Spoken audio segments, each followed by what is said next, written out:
अस्सलाम स्टूडेंट्स, आज हम 9th class chemistry chapter number 3 chemical bonding की एक्सरसाइज करने जा रहे हैं, जिसमें हम इसके एमसीक्यूज और शॉर्ट क्वेश्चन को डिस्कस करेंगे। तो चलिए स्टार्ट करते हैं एमसीक्यू नंबर 1 से।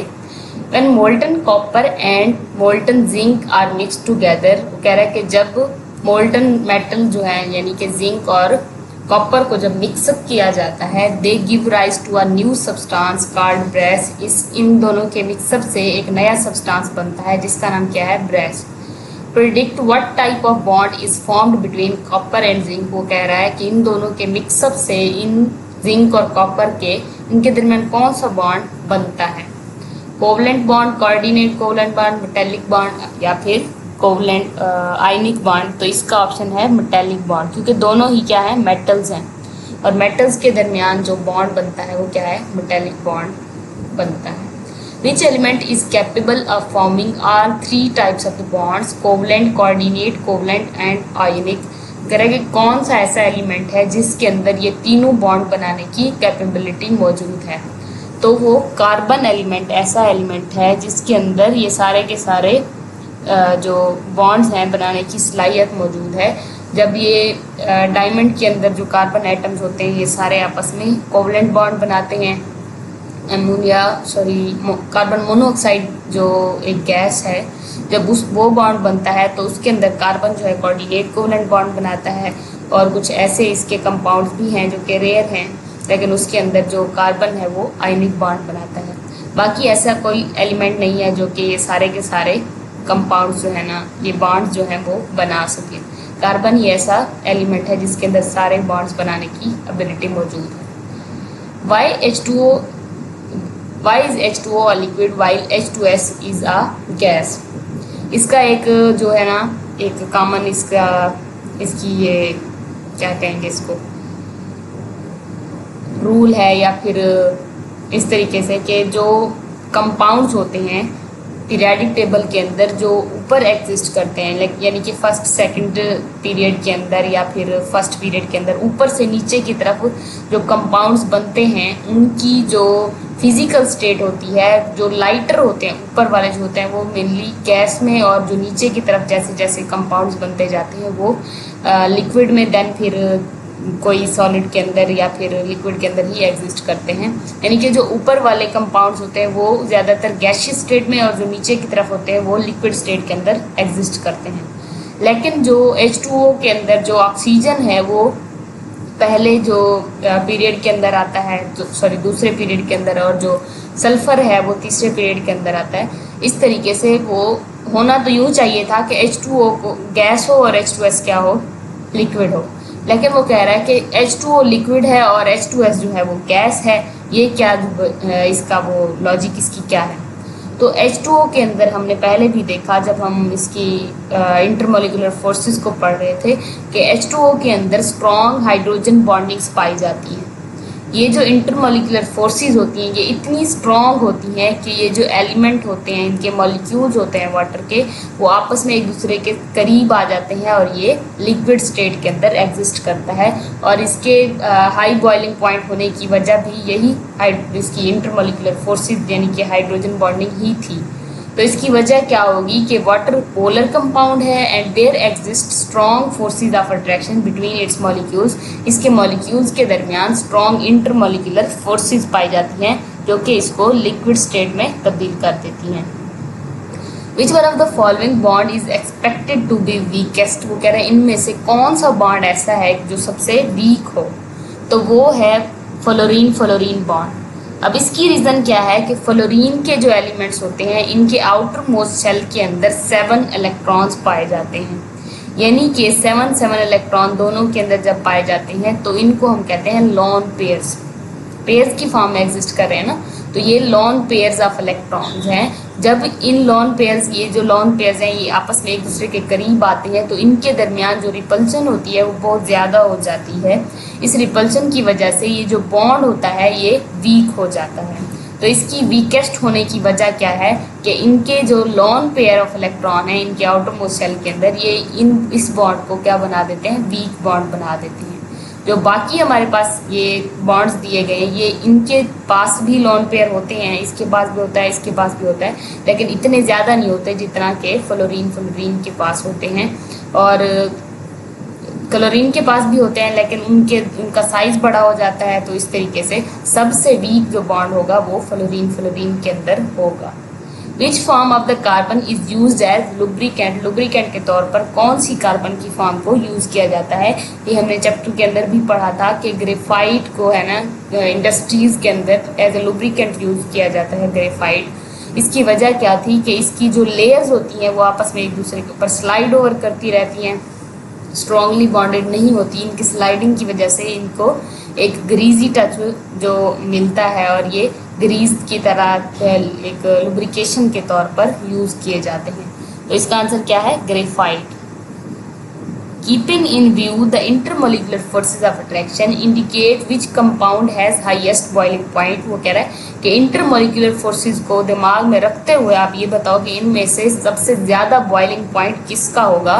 ये बात मैंने आपको पहले भी बताई है कि वो H2O के अंदर होगा, क्योंकि इसके अंदर जो हाइड्रोजन बॉन्डिंग होती है वो इन सब की निस्बत ज़्यादा स्ट्रॉन्ग होती है।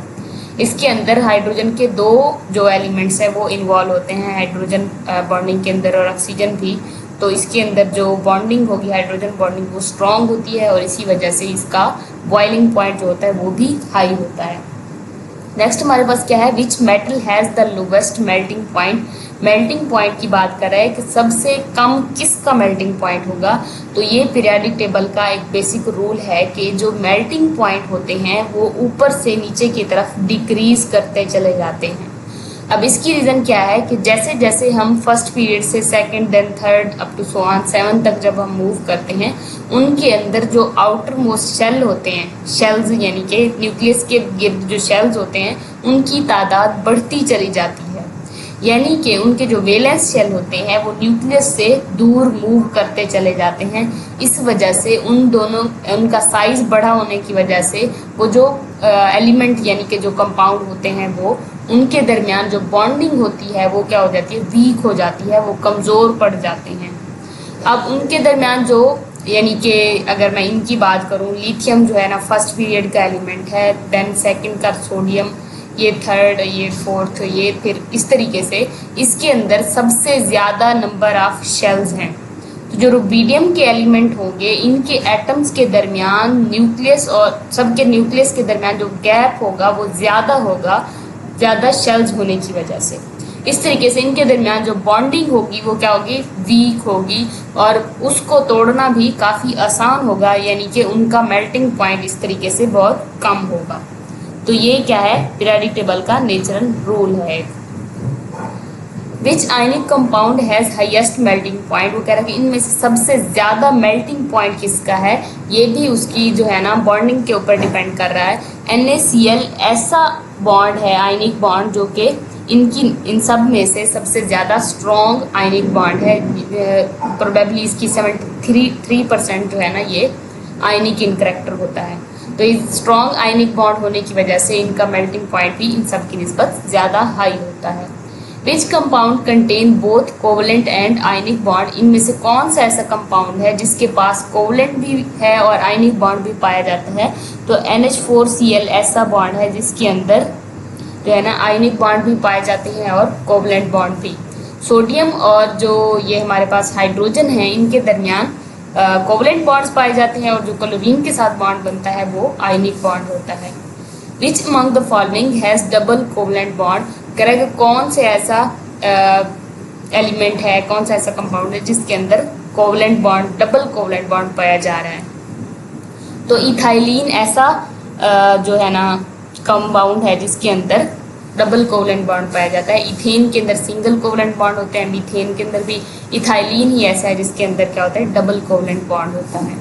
नेक्स्ट हमारे पास शॉर्ट क्वेश्चन दिए गए हैं कि what type of element lose their outer electrons easily and what type of elements gain electron easily. कौन से एलिमेंट ऐसे हैं जो कि इजीली इलेक्ट्रॉन को लूज करते हैं और कौन से ऐसे हैं जो इजीली इलेक्ट्रॉन को गेन करते हैं।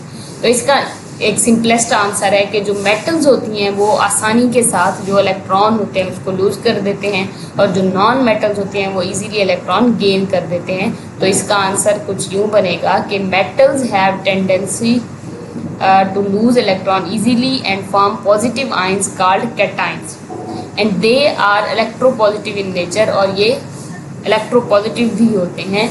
While non metals prefer to gain electron, जबकि जो नॉन मेटल्स होती हैं वो क्या करते हैं, इलेक्ट्रॉन गेन करते हैं to form negatively charge ions, यानी कि एनाइंस, जिसको एनाइंस कहते हैं, and are electronegative in nature, और वो नेचर में क्या होते हैं, इलेक्ट्रोनेगेटिव होते हैं।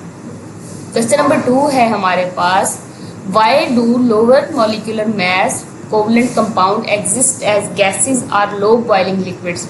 करेंगे जो lower molecular mass covalent compound होते हैं वो गैस या फिर लो बॉइलिंग लिक्विड्स की फॉर्म में क्यों एग्जिस्ट करते हैं। इसकी वजह भी वही इंटरमॉलिक्यूलर फोर्सेस होती है कि इनके दरमियान जो इंटरमॉलिक्यूलर फोर्सेस पाई जाती हैं वो क्या होती हैं, वीक होती हैं। उनके वीक होने की वजह से ये ज़्यादातर गैस या फिर लो बॉइलिंग लिक्विड्स की फॉर्म में एग्जिस्ट करते हैं। तो क्या बनेगा, बिकॉज ऑफ देयर, ऊपर आपने लिखना भी है उसका पॉइंट के जो हमारे पास जैसे लोअर, यहाँ से लिखना है कि lower molecular mass covalent compound exist as gases are low boiling liquids. फिर आपने लिखना है because of their weak intermolecular forces which make it easier for the molecules to separate and move apart. ये क्या है, इसका जो है ना दूसरे क्वेश्चन का आंसर है। नेक्स्ट हमारे पास थर्ड क्वेश्चन क्या है, give one example of an element which exists as a crystalline solid and it has the covalent bonds between its atom। करें किसी एक ऐसे एलिमेंट की मिसाल दो जो कि क्रिस्टलाइन सॉलिड हो और इसके अंदर भी कोवलेंट बॉन्ड पाया जाता हो, तो वो क्या है, डायमंड है। डायमंड की एग्जांपल दी गई थी इस चैप्टर के अंदर भी कि डायमंड एक ऐसे डायमंड के अंदर कार्बन एटम होते हैं जो कि मजीद 4 कार्बन एटम से घिरे हुए होते हैं और उन सब के दरमियान कोवलेंट बॉन्ड पाया जाता है, और ये इंतहाई क्रिस्टलाइन इन नेचर होते हैं। तो क्या बनेगा, diamond is an element which exist as a crystalline solid and it has the covalent bond between its atoms. Which property of metals make them malleable and ductile. कौन सी ऐसी property है metal की जो इनको मेलिएबल और ductile बनाती है। होता यूँ है कि जब मेटल्स के ऊपर प्रेशर अप्लाई किया जाता है तो वो जो है ना, उनकी जो लेयर्स होती हैं वो एक दूसरे के ऊपर क्या कर जाती हैं, स्लाइड कर जाती हैं। इस तरीके से स्लाइड ओवर करने की वजह से इनकी जो शेप है वो भी चेंज हो जाती है। तो इसका आंसर ये बनेगा कि when pressure is applied on the metals the upper rows of the atoms slip past the lower rows. जब कोई प्रेशर अप्लाई किया जाता है तो एटम्स की जो ऊपर वाली लेयर होती है वो स्लिप हो जाती है नीचे वाली लेयर से, जिसकी वजह से उनकी शेप जो है ना वो चेंज हो जाती है। Metal can therefore be easily drawn into wires and sheet, और इसी वजह से इनको वायर्स और शीट्स के अंदर तब्दील किया जा सकता है। तो ये रहा उसका आंसर। नेक्स्ट हमारे पास है, is coordinate covalent bond a strong bond. दूसरे के जो कोऑर्डिनेट कोवलेंट बॉन्ड है क्या वो स्ट्रॉन्ग बॉन्ड है। तो जी हाँ, कोऑर्डिनेट कोवलेंट बॉन्ड स्ट्रॉन्ग होता है, लेकिन ये कोवलेंट बॉन्ड से ज़्यादा स्ट्रॉन्ग नहीं होता। तो इसका आंसर क्या बनेगा कि yes, coordinate covalent bond is a strong bond but not stronger than the covalent bond. इसकी वजह क्या होती है कि कोऑर्डिनेट कोवलेंट बॉन्ड के अंदर जो शेयर्ड पेयर ऑफ इलेक्ट्रॉन होता है वो सिर्फ एक एटम देता है, जबकि कोवलेंट बॉन्ड के अंदर जो शेयर्ड पेयर ऑफ इलेक्ट्रॉन होता है वो दोनों ही एटम्स देते हैं। इसके अलावा आप ये पॉइंट भी ऐड कर सकते हो कि but chemically both of them behave in a similar way, लेकिन जो केमिकली है दोनों का बिहेवियर सेम होता है। नेक्स्ट हमारे पास क्या है, write down dot and cross formula of HNO3। वो कह रहा है HNO3 का डॉट क्रॉस फार्मूला लिखो आप। तो इसका फार्मूला कुछ इस तरह से बनेगा कि जो नाइट्रोजन है उसके गिर्द उसने 3 ऑक्सीजन के साथ बॉन्ड बनाया हुआ है और एक ऑक्सीजन ऐसा है जिसने मजीद हाइड्रोजन के साथ भी बॉन्ड बनाया हुआ है। अब नाइट्रोजन के पास आउटरमोस्ट शेल के अंदर 5 इलेक्ट्रॉन्स होते हैं जो कि यहाँ पे क्लियरली आपको दिखाए गए हैं। एक ये लॉन पेयर है, एक ये है ब्लू कलर के अंदर दिखाए गए हैं। ये क्या है, 5 नाइट्रोजन के इलेक्ट्रॉन्स हैं। अब क्या होगा, मजीद इसने ये ऑक्सीजन इसने अपना एक इलेक्ट्रॉन दिया है, तो मतलब इनके दरमियान कोवलेंट बॉन्ड बन गया। और इसके दरमियान भी एक कोवलेंट बॉन्ड बना है।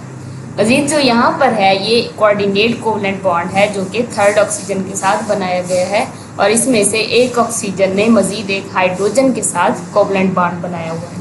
तो ये था HNO3 का स्ट्रक्चर। यकीनन आपको सारी बातें क्लियर हो गई हैं। अगर फिर भी आपको कोई कन्फ्यूजन है किसी भी क्वेश्चन के रिलेटेड तो आप कमेंट सेक्शन में पूछ सकते हैं।